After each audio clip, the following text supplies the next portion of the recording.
Estados Unidos de América, 17 de diciembre de 2025. Hoy nos adentramos en el esqueleto invisible que sostiene la sociedad, la regulación. Un esqueleto que se manifiesta en un solo día de formas muy distintas. Sí, vamos a ver de todo. Desde la corrección de una simple errata en un programa de nutrición que afecta a millones de personas, hasta la marca de pintura en un helicóptero que puede, literalmente, salvar vidas. Y de ahí a las zonas de seguridad para fuegos artificiales, o a las reglas que intentan equilibrar el entrenamiento militar con la vida de las ballenas. Es un abanico enorme. Exacto. Y a lo largo de este análisis intentaremos responder a una pregunta. ¿Es este sistema una maravilla de la precisión o es una maquinaria tan compleja que está, quizá, al borde del colapso? Empecemos por lo que parece más trivial, pero que en el fondo es la base de todo. Las erratas. Los pequeños detalles. Eso es. Nos encontramos con una corrección en el programa WIC, el de nutrición para mujeres, bebés y niños. Resulta que tuvieron que reintroducir un texto legal entero porque fue, y cito, eliminado por error. Vaya, un eliminar un poco desafortunado. Un poco sí. Y los cambios son de una minuciosidad increíble. Por ejemplo, aclaran que el acrónimo FDA tiene que escribirse como Food and Drug Administration, o añaden la palabra transacción para corregir un uso incorrecto de canje. Es casi obsesivo. Es que es un nivel de detalle que parece de locos, pero, oye, tiene todo el sentido del mundo. Porque en este entorno, una palabra mal puesta no es una falta de ortografía. Claro. Es un agujero legal que puede costar millones o, en el caso de la FDA, incluso vidas. Ya te digo. Y no es un caso aislado para nada. Vemos lo mismo en los documentos de Medicare y Medicaid. Hay una lista de correcciones que parece interminable. Ahí siempre hay ajustes. Pero fíjate en esto. Una cifra de $340 millones se corrige a 335. Un pago de $10.062 pasa a ser $10.141. 5 millones por un lado, $80 por otro. Exacto. Pero mi favorita es una tabla de impacto para centros de rehabilitación. El número de centros pasa de 1.169 a 1.170. Un centro más. Uno solo. Parece una tontería, pero yo me pregunto, ¿qué pasa si ese centro, el número 1170, era el que estaba esperando una subvención que dependía de que esa cifra exacta estuviera en el registro oficial? Esa es la clave. Por un lado, demuestra una búsqueda de precisión absoluta, pero también nos dice algo más, que el sistema es tan rígido que no puede funcionar con un error de un solo dígito. Claro, es muy frágil. Uno podría argumentar que esta precisión es en realidad una fragilidad. El sistema se ha vuelto tan complejo y está tan interconectado que una simple errata, un 1 en lugar de un 0, puede provocar un fallo en cascada. La máquina es precisa sí, pero precisamente por eso es increíblemente delicada. De la precisión en el papel pasamos a la precisión en el aire. La Administración Federal de Aviación, la FAA. Vamos a la aviación, sí. Emite una directiva de aeronavegabilidad para varios modelos de helicópteros Airbus. ¿El motivo? Una condición insegura detectada tras un incidente. Y aquí la cosa se pone muy interesante. A ver, la solución que proponen es sorprendentemente básica.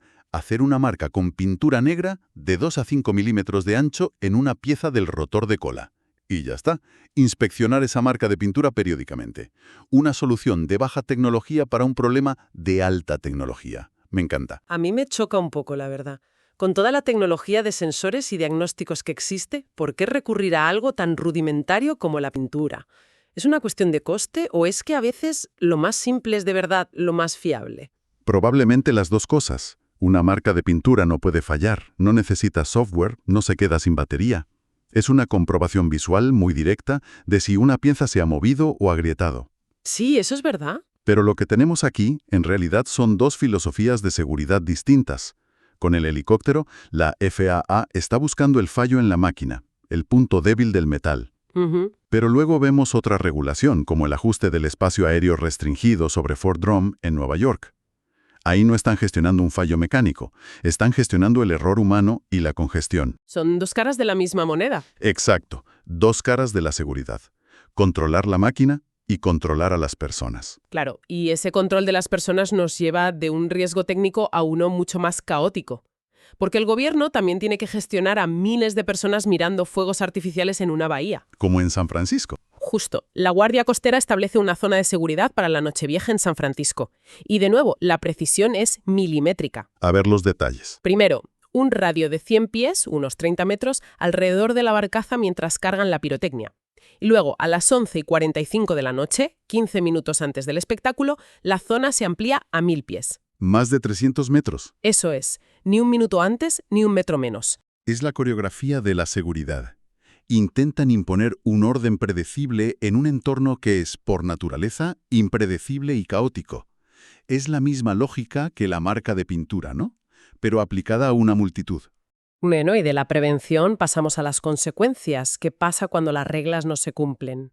Cuando el sistema falla, Vemos el lado punitivo de la regulación. A un individuo, Issa Assad, y a su empresa, Q-Link Wireless, se les prohíbe permanentemente participar en el programa federal Lifeline. que es el que da ayudas de comunicación a personas con bajos ingresos. Ese mismo. El motivo: se declararon culpables de fraude masivo.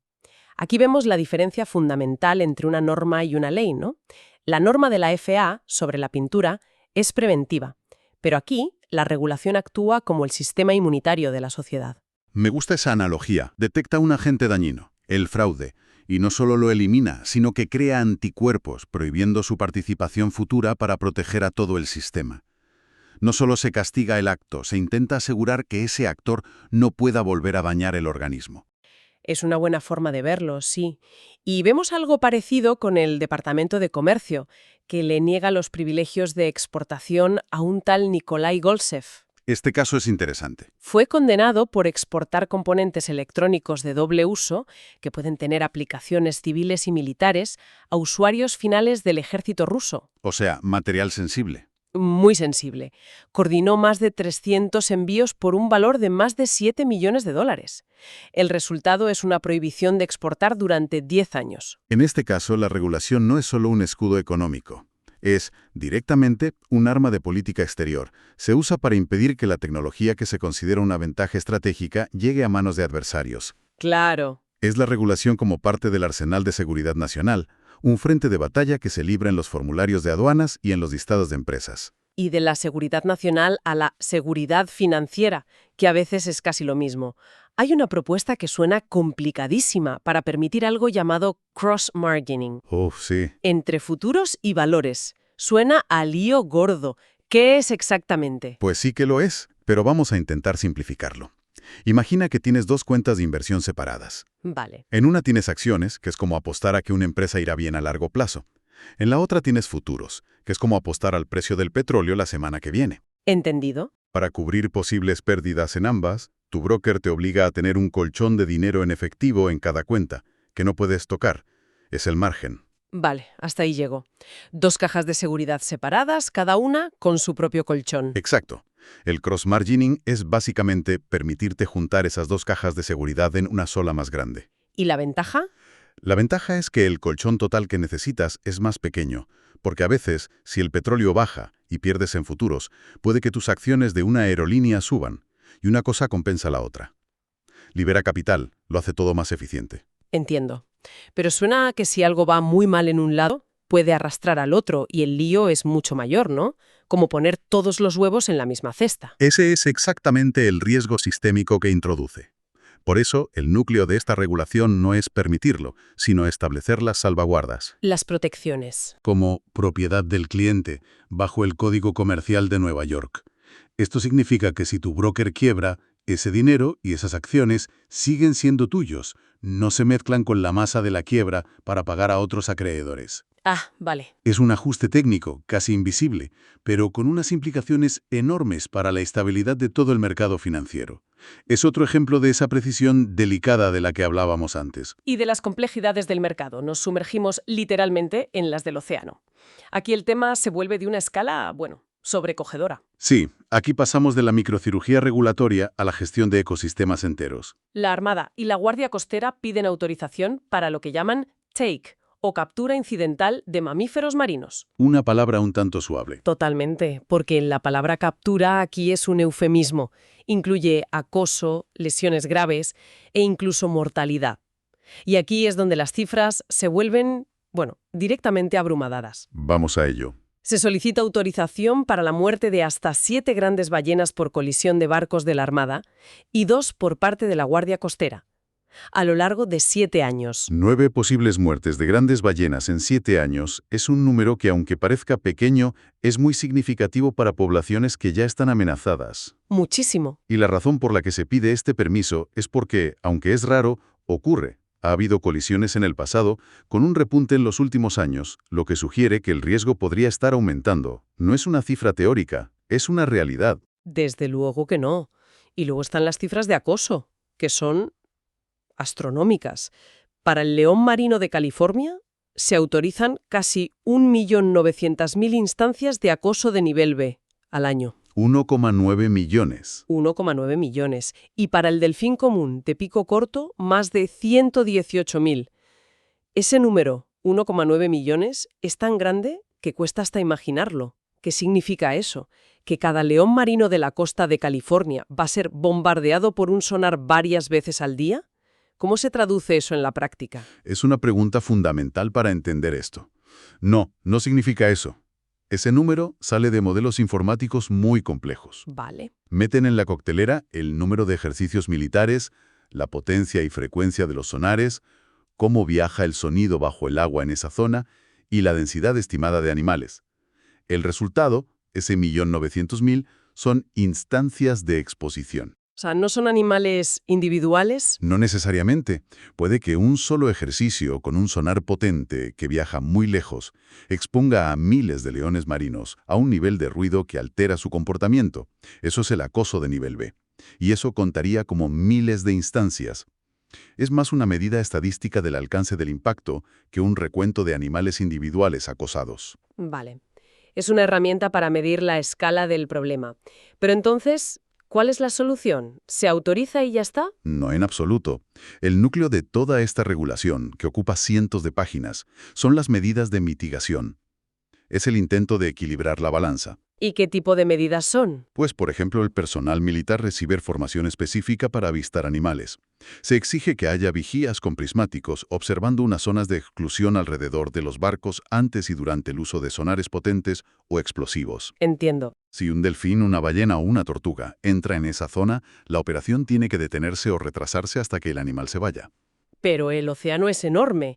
Esas medidas son las mismas en todas partes. No, y eso es lo más interesante. El sistema es geográficamente específico.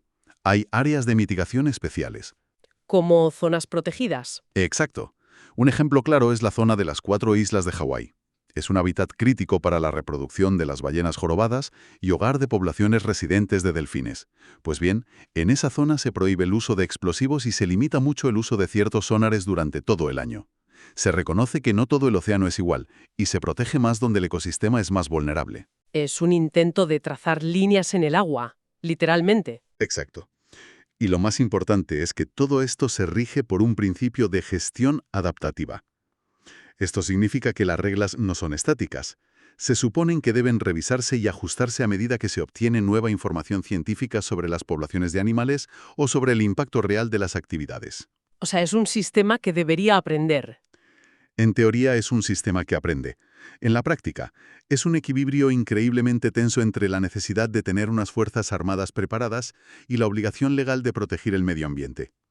Es quizás el ejemplo más extremo de la complejidad de la regulación moderna. Este recorrido por un solo día de registros oficiales nos muestra un sistema que intenta, con una minuciosidad casi sobrehumana, gestionar casi todos los aspectos de la vida, la seguridad y el comercio. Viendo este nivel de detalle, desde un punto y coma en un programa de nutrición, hasta las zonas de exclusión para ballenas, pasando por una marca de pintura en un helicóptero, nos devuelve a la pregunta inicial. Exacto. En un mundo cada vez más complejo, ¿hasta qué punto podemos o debemos intentar regular cada eventualidad?